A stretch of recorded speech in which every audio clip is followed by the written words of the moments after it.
মইতো গাহৰিটো খামেই, যোনে যি ক'লেও মই গাহৰি খামেই ভাই, মিছা কৈ লাভ নাই, মই আহোম মানুহ, মই গাহৰি নোখোৱাকৈ ক'তো থাকিব নোৱাৰোঁ। যোনে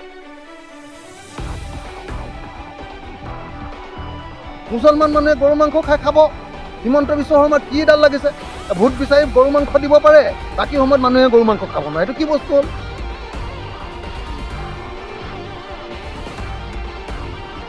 মই গাহৰি মাংস খাওঁ, মোক পৃথিৱীৰ কোনোবাই গাহৰি মাংস নাখাওক বুলি কৈ চাওকচোন, মই সোধাই আহিম যদি। হিমন্ত বিশ্বই মোক কওক যে আহোমে গাহৰি মাংস খাব নালাগে, হিমন্ত বিশ্ব শৰ্মাক ঘৰৰ পৰা উলিয়াই আনিম নে নাই চাই থাকিব আপুনি।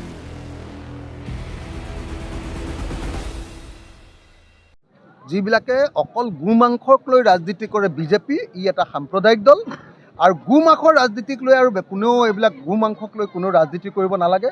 আৰু মই কংগ্ৰেছকো আহ্বান জনাইছোঁ, এইবোৰ গো মাংস চুমাংস এইবিলাক চিঞৰি থাকিব নালাগে, এনেই মিছামিছি সাম্প্ৰদায়িক কথাবিলাক পাতি থাকিব নালাগে। কোনে কি মাংস খাই নিজৰ নিজৰ মতে খাই থাকিব, মইতো গাহৰিটো খামেই, যোনে যি ক'লেও মই গাহৰি খামেই ভাই, মিছা কৈ লাভ নাই, মই আহোম মানুহ, মই গাহৰি নোখোৱাকৈ ক'তো থাকিব নোৱাৰোঁ। যোনে যি কৈ থাকিব, চবেই নিজৰ নিজৰ মতে খাদ্য খাবলৈ দিব লাগে। মুছলমান মানুহে গৰু মাংস খাব, হিমন্ত বিশ্ব শৰ্মাৰ কি ডাল লাগিছে? ভোট বিচাৰি গৰু মাংস দিব পাৰে, বাকী সময়ত মানুহে গৰু মাংস খাব নোৱাৰে, এইটো কি বস্তু হ'ল? মই গাহৰি মাংস খাওঁ, মোক পৃথিৱীৰ কোনোবাই গাহৰি মাংস নাখাওক বুলি কৈ চাওকচোন, মই সোধাই আহিম যদি। হিমন্ত বিশ্বই মোক কওক যে আহোমে গাহৰি মাংস খাব নালাগে, হিমন্ত বিশ্ব শৰ্মাক ঘৰৰ পৰা উলিয়াই আনিম নে নাই চাই থাকিব আপুনি। এইবোৰ ৰাজনীতি বেয়া ৰাজনীতি। কোনে কি মাংস খায় এইবিলাক ৰাজনীতি কোনেও কৰা উচিত নহয়। আৰু মই কংগ্ৰেছকো আহ্বান কৰোঁ যে এইবোৰ গো মাংস চুমাংস এইবিলাকৰ কথা কৈ থাকিব নালাগে। 2026 চনত আমি বিজেপিক খেদিব লাগে, বিজেপিক খেদিলেহে আমি উন্নয়ন কি কৰিম সেইটো কথা ৰাইজক ক'ব লাগে।